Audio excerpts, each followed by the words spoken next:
Growing up, Asya Branch wanted to escape a troubled childhood.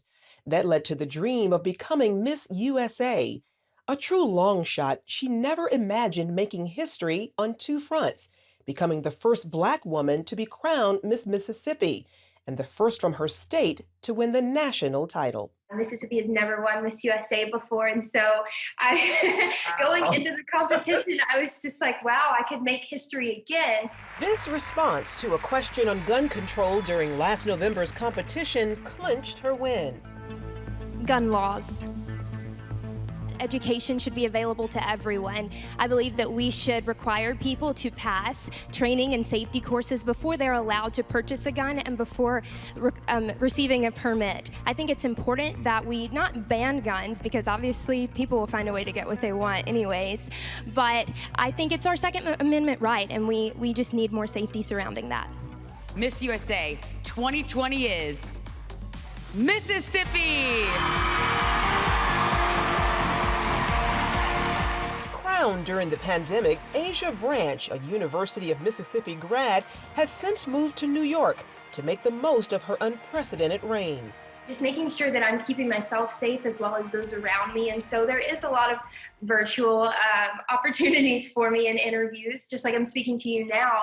And I think that's kind of the new normal as of right now. And so that does make the year look a little bit different. For this queen, making adjustments has been part of life. At age 10, her father was convicted of armed robbery and sentenced to 10 years in prison. It was a very, very difficult time because my father was our firm foundation in our family. I remember that very same week, I was like, I have to write him a letter. And I sprayed it with my perfume so he could remember me. That was a very emotional experience for me, writing this letter. I was crying. The sixth of 8 children, Asya and her family struggled to survive. We lost our home to foreclosure, and we were struggling to make ends meet, didn't know if our lights and water would stay on, where our next meals were coming from. Taught about God early in life, her father's imprisonment left Asya angry and filled with doubt. Why would God tear our family apart? Why would he, put us through all of this? Often bullied as a teen, she struggled with her own self-worth. One day, feeling desperate and alone, Asya cried out to God for answers and spiritual renewal. I realized, I'm in this low place and nothing is going to get me out except for God. And so I put all my faith in him and I relied on him once again. And I feel like since then, I've been able to thrive.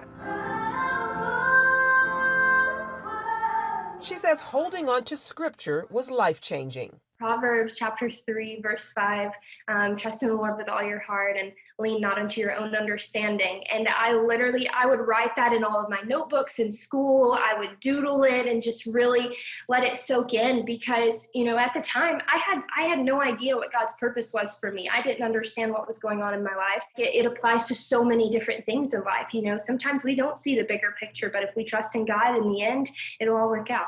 Now a criminal justice advocate, Asya shares that hope with other kids who have parents behind bars. I should have never become Miss USA, but here I am. It doesn't matter where you come from. It doesn't matter your background. It doesn't matter what you've been through.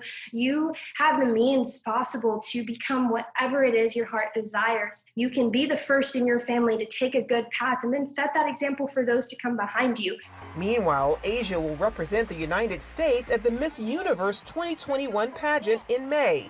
As she prepares for the physical aspects of the competition, she hopes to let her inner beauty shine bright. Having that peace in your heart and that peace of mind really can carry you far. And I've really just been focusing on me and, what I want in life, what I plan to pursue, what my heart's desires are, and, how I can present that to a panel of judges, how I can help them understand my heart and who I truly am and what I stand for. Charlene Aaron, CBN News.